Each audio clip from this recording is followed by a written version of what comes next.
It's no secret that motorsport racing is a dangerous sport.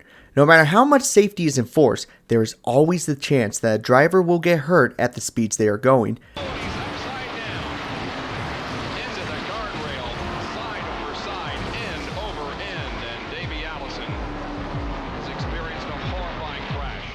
We have been fortunate enough that some of the latest death-related accidents in NASCAR have been over 20 years ago. However, that doesn't mean drivers have escaped the clutches of injuries. In the most recent injury, Chase Elliott was involved in a snowboarding accident which led to a broken tibia, forcing the driver to miss multiple races in the 2023 season. Now, of course, this was off the track, but believe me when I say that the racetrack itself is by far from being the safest area for drivers. As early as 2022, we still see injuries that have taken drivers out of actions for weeks on end, or in some cases, end their career. In other sports, an injury can be devastating to a person's career and can make or break an athlete. The question is, has it been the same for drivers in NASCAR? Well, today, we will look at some of the most recent memories in NASCAR and how it affected both the driver and the sport.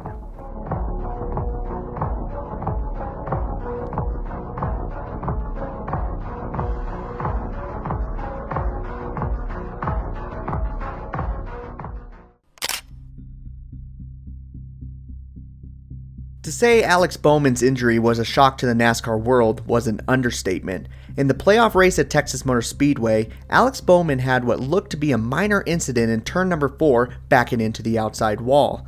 Not many were concerned by the incident, as Bowman was able to get around the racetrack and to pit road.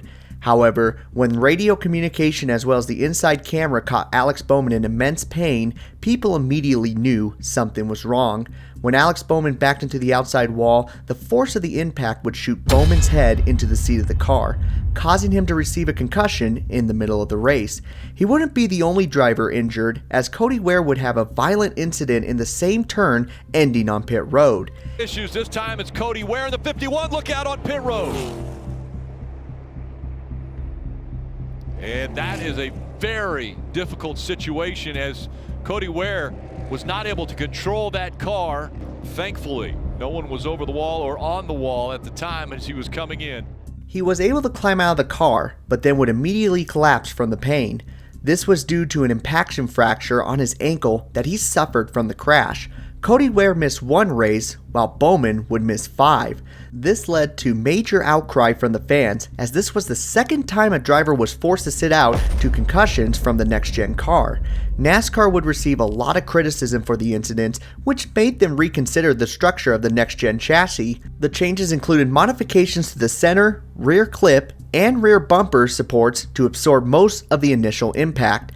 As of March of 2023, no drivers have been injured in the next-gen car after these changes were made. Let's just hope that it stays that way for many years to come. Aric Almirola is a driver that has been racing in NASCAR's top division as early as 2007. He first started out as a developmental driver in the Busch series for Joe Gibbs Racing, but relationships would soon turn sour after a controversial driver change in the middle of a Busch series race at the Milwaukee Mile. Amarola ran on a part-time basis with multiple teams thereafter until he received an opportunity with Richard Petty Motorsports to run full-time in the number 43 car in 2012. During his 6-year span with the team, Amarola would have 2 highlights with Richard Petty Motorsports: his famous win at the 2014 Coke Zero 400 and his infamous accident at Kansas in 2017. On lap 201 in the Go Bowling 400, a bizarre wreck between Joey Logano and Danica Patrick would take place after Logano's brake rotor exploded going into turn 1. The incident up to that point was ugly enough, but it would only get worse. Oh, big crash. Danica Patrick and Joey Logano and Aric Almirola. Holy smoly. Aric Almirola slammed into the number 22 car while trying to avoid the incident, causing the car to lift off the ground due to the velocity. Patrick and Logano would get out of the car quickly, while Amarola delivered the most concerning news a team could hear. Oh, my back. Ah! Okay, bud. Help's coming. Just wait on. Amarola suffered a compression fracture in his T5 vertebrae, forcing the driver to miss 7 races in the 2017 season. This allowed an up-and-coming Bubba Wallace to take over the ride for 4 races, which impressed the team and owner in the process. By 2018, Wallace would drive the 43 car full-time for the next 3 years before going to 2311 Racing. This was mostly due to his impressive performance that he had during his time subbing for Eric Amarola. Amarola would come back to New Hampshire to complete the rest of the 2017 season, but moved to Stewart-Haas Racing the following year. He would have his best season in the number 10 car in 2018, and has been with the team ever since. Sterling Marlin was in what most people called the twilight part of his career when entering the early 2000s. Team Sapco sold Chip Ganassi 80% of the ownership interest and were looking to make a positive impact in the sport. And a positive impact they did, as Sterling Marlin was able to finish 3rd in the point standings in 2001. The following year in 2002, it looked like it was going to be better, as Sterling Marlin was the strongest competitor throughout the entire season, as he was able to remain the points leader entering the summer stretch. But after a rough finish at Richmond, New Hampshire, and Dover, Marlin was looking to get himself back to the top of the points. However, Kansas Motor Speedway would be the turning point not only for the championship, but for the career of Sterling Marlin. Oh, hard into the wall. Sterling Marlin, a vicious crash. And he's coming down to the inside and stopped just before he got to the inside wall. Caution is out. Sterling Marlin had the hard crash at Richmond a couple of weeks back that he has been beaten up from and still trying to get over, said today. After the incident, Sterling Marlin was diagnosed with a cracked vertebrae in his neck and would be forced to miss the remaining 7 races of the season, a devastating ending to what looked to be a championship-winning season. Marlin was replaced by Busch Series driver Jamie McMurray, who had recently been signed to Chip Ganassi Racing to drive for the team in the 2003 season. The car still showed great speed, as McMurray won the UAW GM Quality 500 in only his 2nd start. The feat was so impressive that Sterling Marlin himself would telephone McMurray during the post-race festivities to congratulate him. This pushed Jamie McMurray as the next upcoming star, as he would be able to race with Chip Ganassi Racing as well as Roush Racing throughout his career. Meanwhile, Sterling Marlin would be able to come back to the car in the 2003 season. However, the injury played its role on the Tennessee driver, as he would never see victory lane again, only scoring at best an 18th place finish in the Cup Series standings. He would move on to MB2 Motorsports in 2006 and would finish his career running with Start and Park teams until 2009.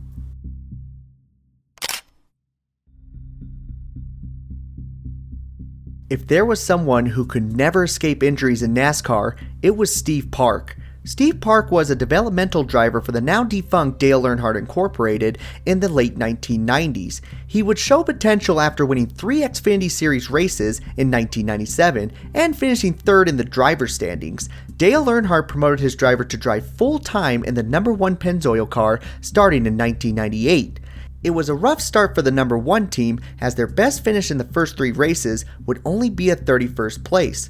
However, that would be the least of their concerns after a practice incident in Atlanta.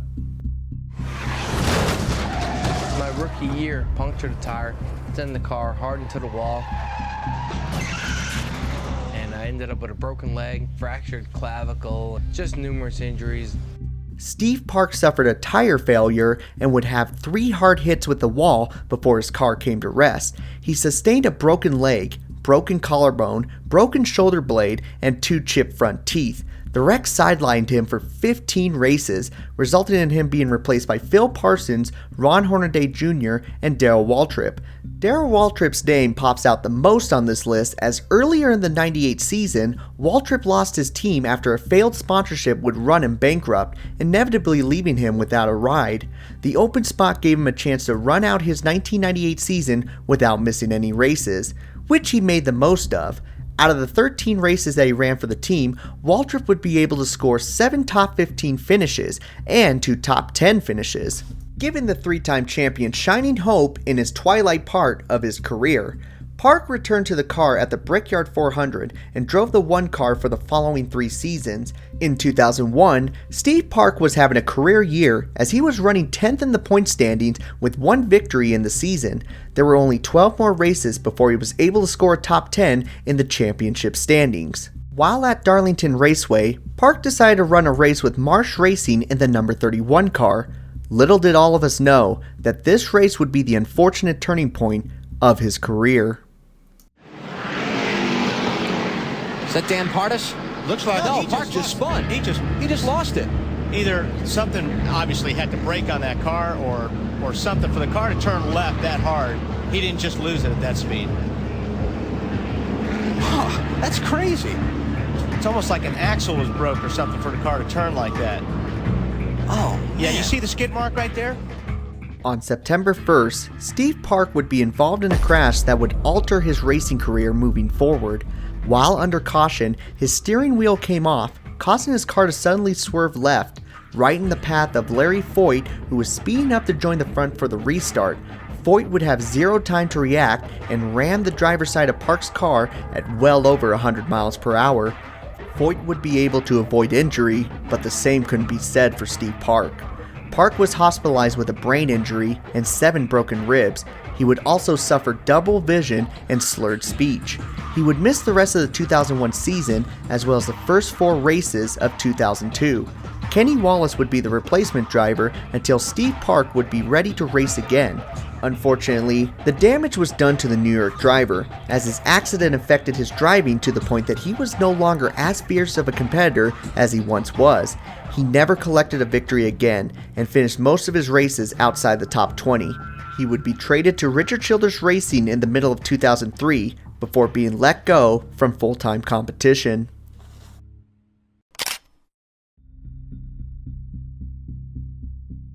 Dale Earnhardt Jr. had a bad history when it came to injuries in the sport. Throughout his career, he suffered multiple concussions thanks to accidents in NASCAR. His first concussion would come from Daytona in 1998 when he would be involved in a crash with Dick Trickle, resulting in the car flipping over before landing back on its wheels. He finished the race in 37th, out on lap 81. His next concussion would be much worse. Near the end of the race at California Speedway in 2002, Dale Jr. would be involved in an accident that would result in him going head-on into the wall in the exit of turn number 4. Harvick cut a tire, came right down on a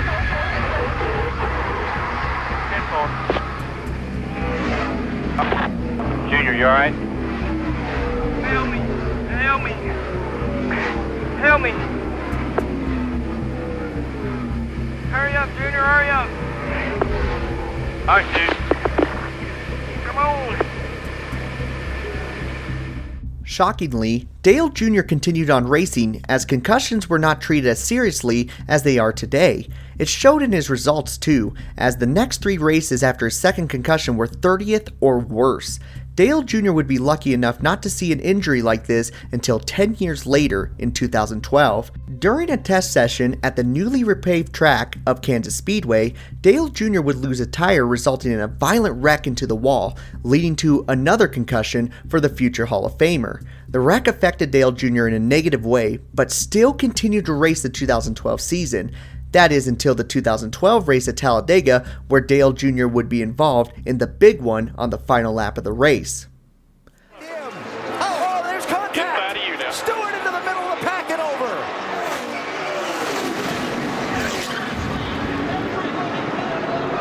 Fortune's out.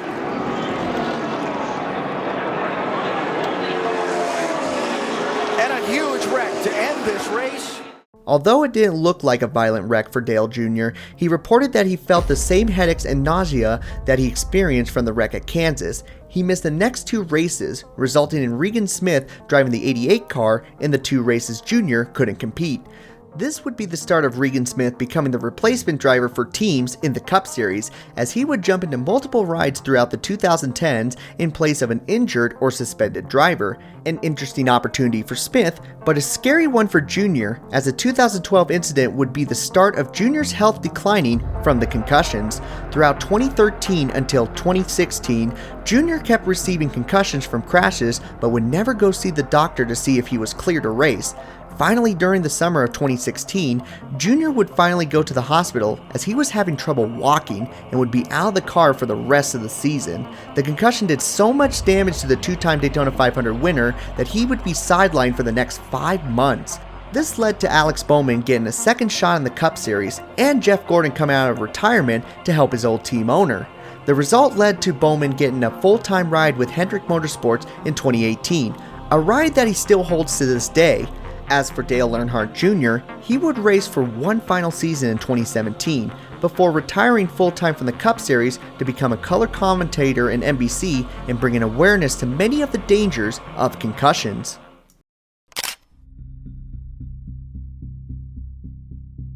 When it comes to the Xfinity Series, there is no one better than Kyle Busch. With over 100 victories and a championship in the series, it might surprise a few that it was this series that took him out of action for almost 12 weeks. In the season opener for the Xfinity Series, Kyle Busch would run his number 54 car in a selected amount of events in 2015. At this point, his main goal was to collect his first season opener win at the event, as he failed to do so before. In the race, Kyle Busch would be able to lead 27 laps as well as be in striking distance with just 7 laps to go. Unfortunately, going through the tri-oval, Kyle Busch would give too hard of a bump to his teammate, leading to the second big one of the day. Eric Jones around, back across the field. The big one, part 2 at Daytona. Yeah, they can't do this. Stay high. Nice straight. Did anybody hit you there, Kel? A horrific crash for Kyle Busch, who slid through the infield grass and went head-on into the inside wall.